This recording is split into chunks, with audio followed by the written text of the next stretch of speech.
We are so honored to have a guest with us today. We have Les Morrison, who is a professional counselor with over 30 years of experience, right? Les, you're married, two Yes, kids, married for 37 years, right, right? exactly. Yes, And you raise two children, you counsel marriages, you counsel families with kids. So I'd say you have some good street cred in this area. yes.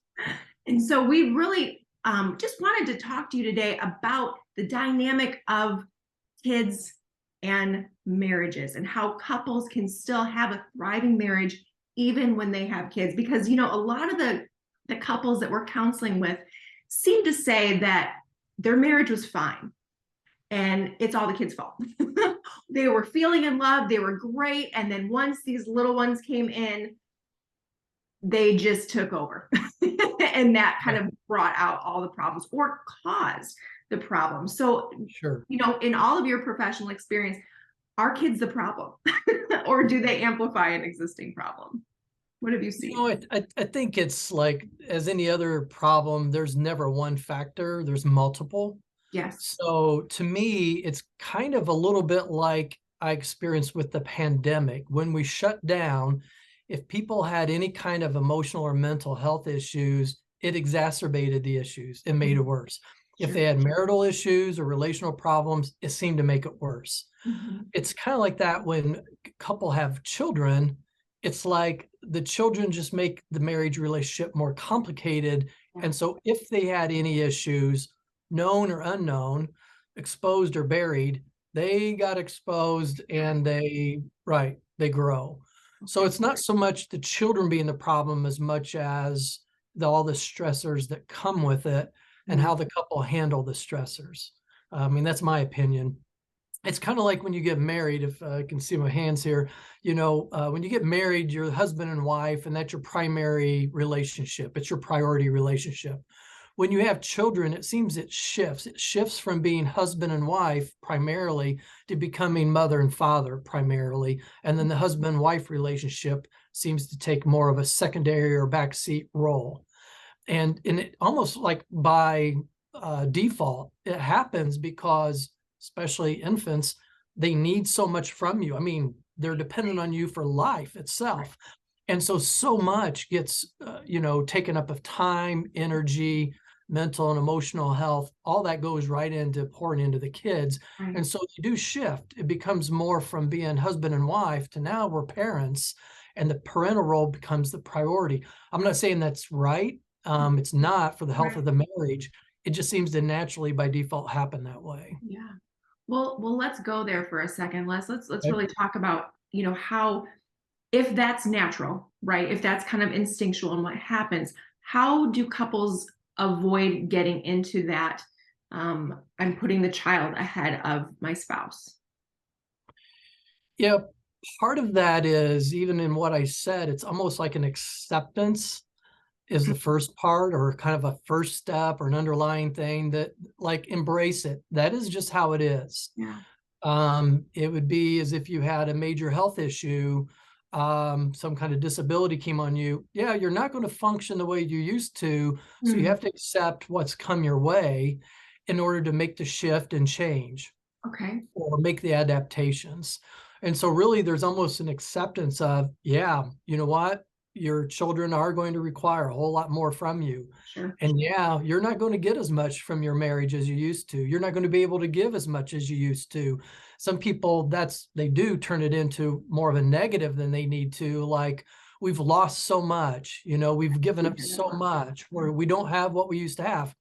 Right, you don't. Mm, There's a difference. It's so there's kind of a level of acceptance, not a surrender type of acceptance, like, oh, well, I guess this is just how it's going to be the rest of our life, but more of like, there's this shift, and we as a couple need to shift together in it.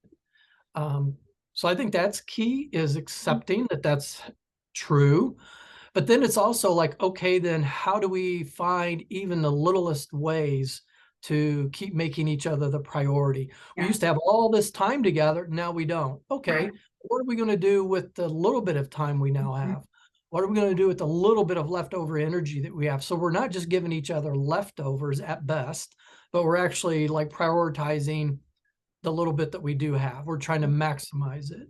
Does that Yeah, make that sense? that makes perfect sense. Now, um, you know, I'll ask you because I know you deal with couples in this, and maybe from your own experience too. What does connection look like? What Mm. does if once we've accepted it, like you said, and we're kind of in that healthy mindset, like, okay, this isn't bad, it's just different, right? We're not taking away from our Yes. relationship, we're adding more people to our relationship, right? Yes. So what's realistic for an expectation for a couple to connect, or how do they connect? Do you ever give like practical tips to your clients, or do you have Yeah. it from experience? That's really a good question. It's kind of loaded. I could It take like is. three different trails on that one Sure. itself. So partly, to me, connection, and this is actually something I'm exploring more recently with just marriages in general, not just marriages with children, Okay. but that we oftentimes think of connection in more maybe the physical realm of affection Sure. or time together or Mhm. doing things together. And sex is sexual connection, it's Right. intimacy, but we can really connect as multidimensional people. We Mm. can connect with each other on different dimensions. So I'm an emotional being, my wife is an emotional being. We can connect emotionally by sharing our emotions with each other, by listening and understanding the emotions of each other. We can connect intellectually when we share ideas or new things we've discovered, or we read and discuss a book together, or we've watched a movie or a TV program and we're talking about how it hit us, or things like that. We're kind of connecting on an intellectual basis.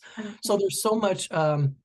So in the parenting, sometimes I think we neglect the fact that parents have this beautiful new opportunity to connect, in a sense, socially or relationally.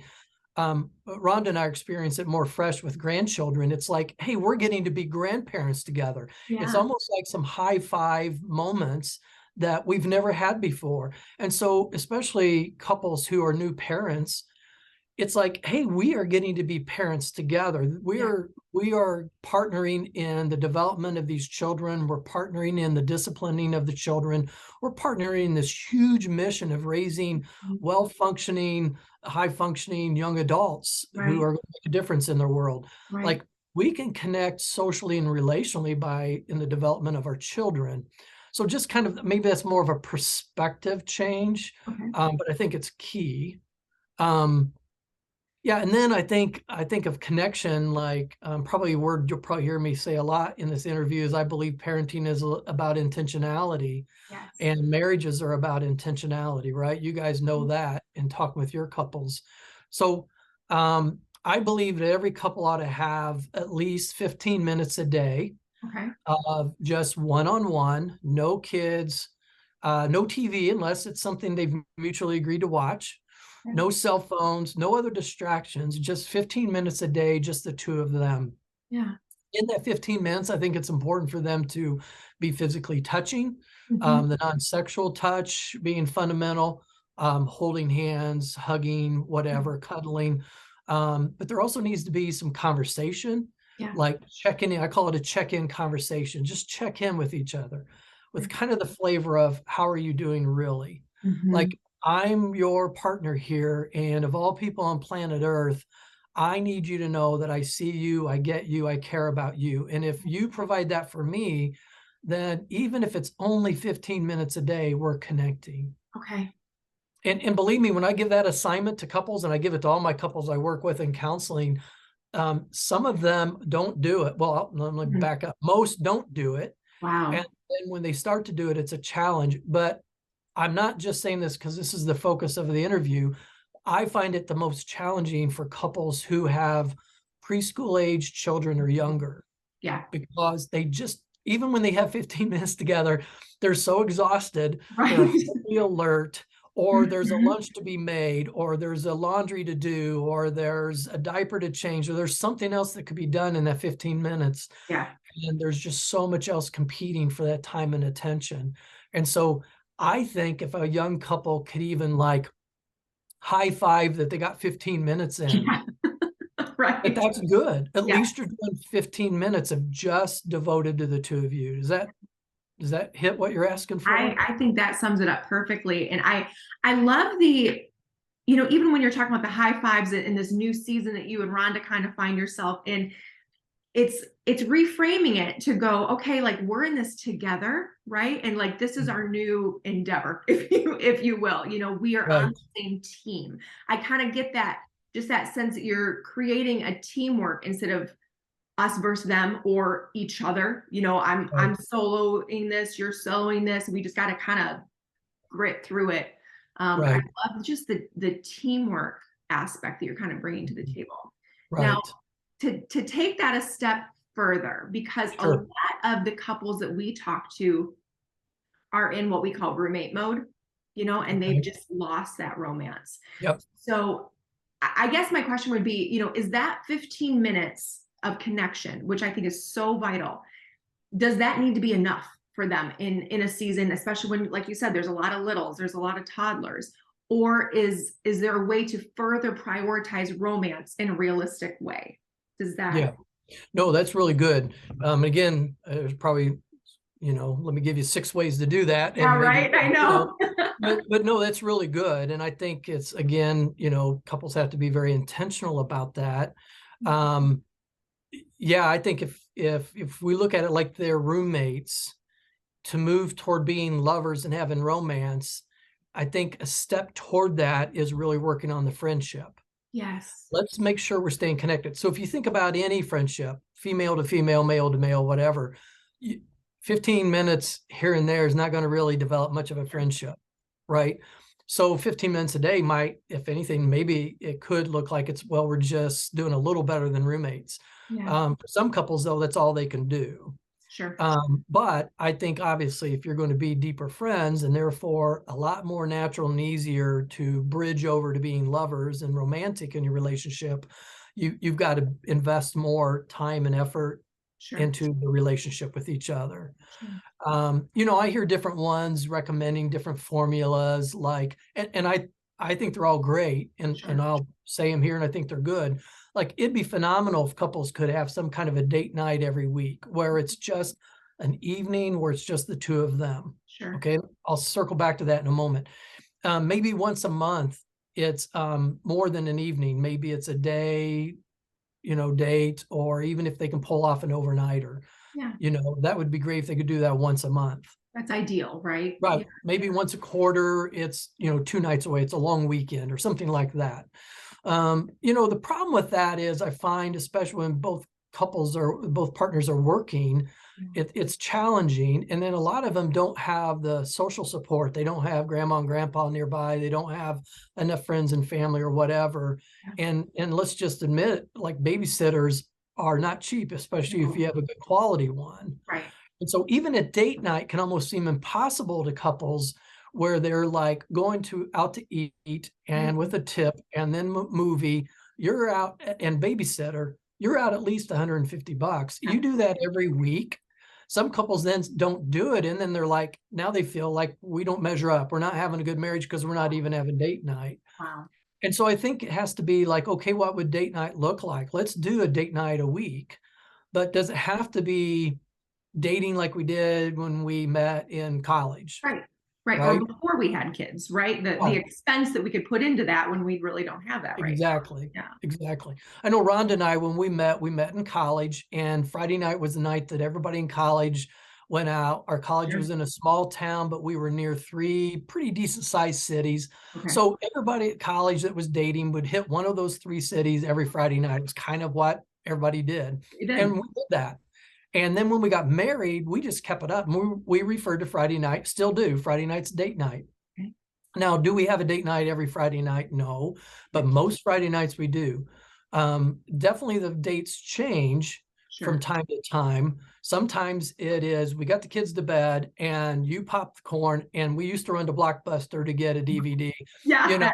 we would run and get a DVD while the other one's popping the corn or getting a little snack together, and then come home and just like collapse on the couch and watch, a few episodes of something or a movie.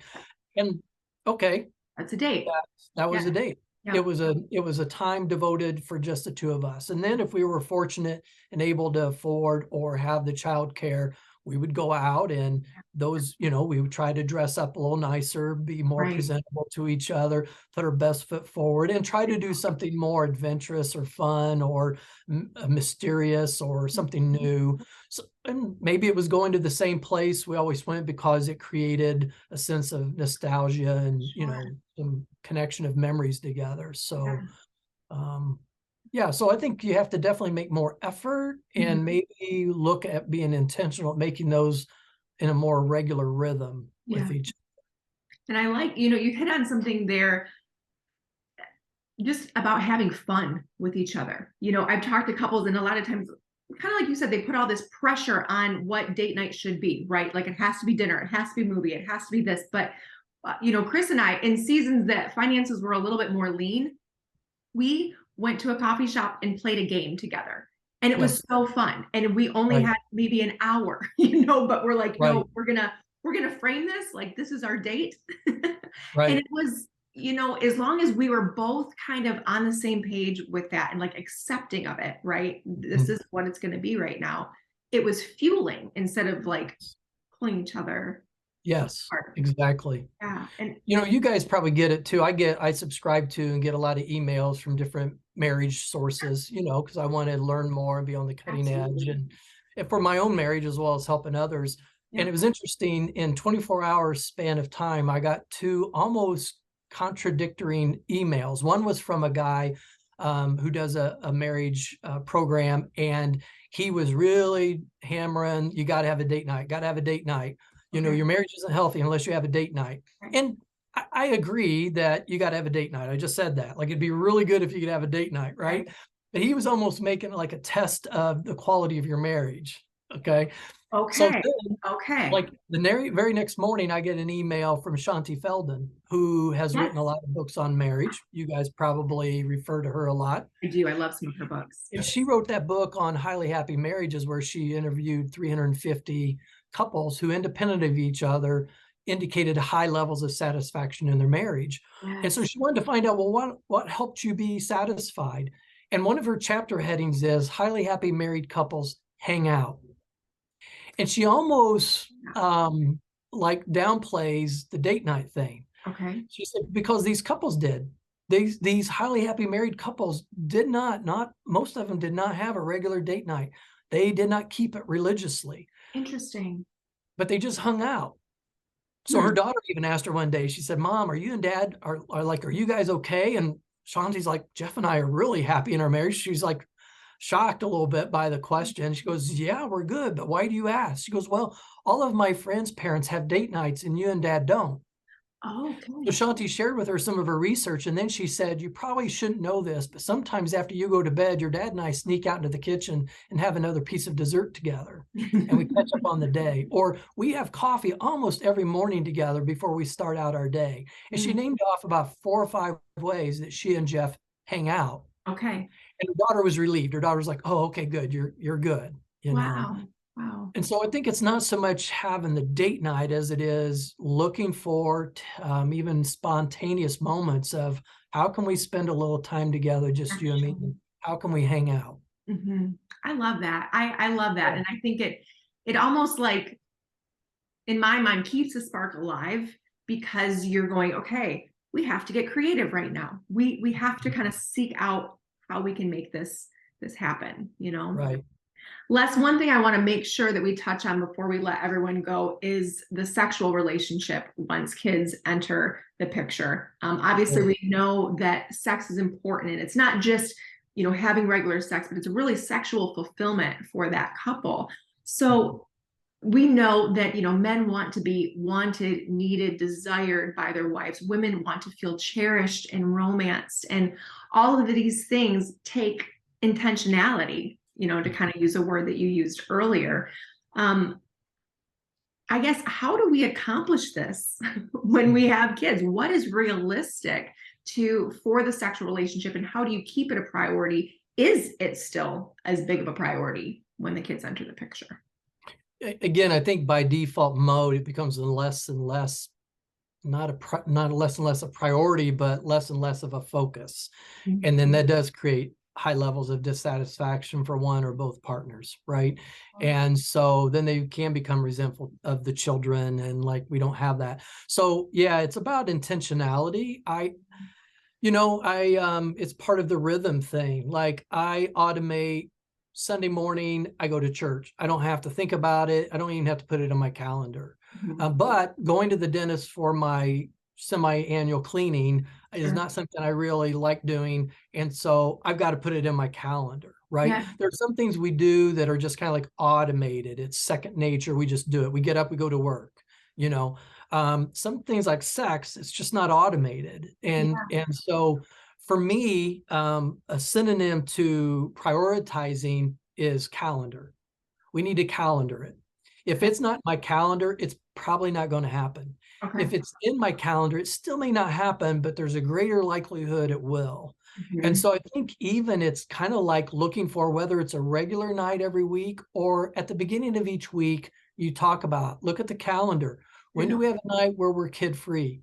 Yeah. When do we have a night where we're able to go to bed a little earlier? Mhm. What do we need to explore? Like maybe mornings are better once we get the kids off to school. Sure. Like when in our rhythm of life can we do this? And whether it's a set time every week, and I get some pushback from that, but then I have other couples who are like, man, if we didn't have that set time every week, we wouldn't be doing it. Mhm. And so in some ways, even having the set time, it sets up a beautiful anticipation for it, like some excitement and looking forward to it. Some people say, well, it creates a little bit of pressure, like, okay, tonight's the night we're going to have sex. But I think that's wrong. I think it's like you move into it, and if it's the wrong time, it's, something's happened or there's conflict between the two of you. Yeah, take a rain check, figure out another time to do that. Don't force it. But I think it's important for some couples with the busyness or the demands of the kids, um, they may need to schedule it or it's not going to happen. Right. And so I think that's part of it. Right. Um, I think like a lot of other things, John Gottman has a statement that I think is like worth gold. Mm. He says healthy couples move toward a yes, and they never make their spouse pay a price for saying no. Wow. You can Healthy. add that to any topic, money, whatever.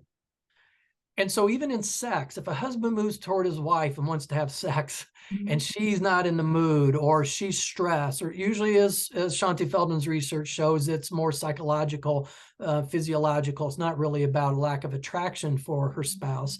Or maybe the husband's in a lot of stress and he's not in the mood either. Sure. Somehow when one is wanting it and pursuing it, can the other one move in a way that they reach a place of yes? Okay.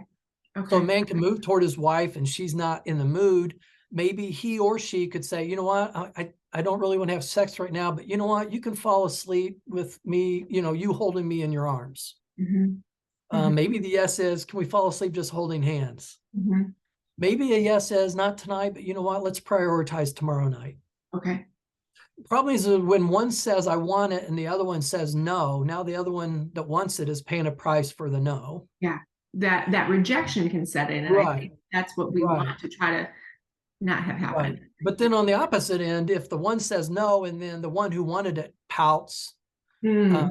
lectures them, grabs his or her pillow and sleeps on the couch for the night, Sure. they're making the other one pay a price for saying no. So And true. Gottman's research says the more couples move toward a yes, the more yeses they have in their marriage. Hmm. Wow. That's just such a healthy approach to that. It It's really is. yeah, it's amazing. So I So, think, yeah. No, go ahead. please. So I was just going to summarize this. Yeah, I think it's that movement of how do we work together on this, prioritize the time, and let's move towards some level of agreement on it so we're not hurting each other in it. I think that's great. I think, um, with the sexual relationship there, and gosh, it goes over into other aspects of the marriage too. Comparison can be such a big thing. We can say, well, we've talked to a lot of men who say, my wife just has no drive, but I talked to my buddy's friend and she wants him all the time, all those different things.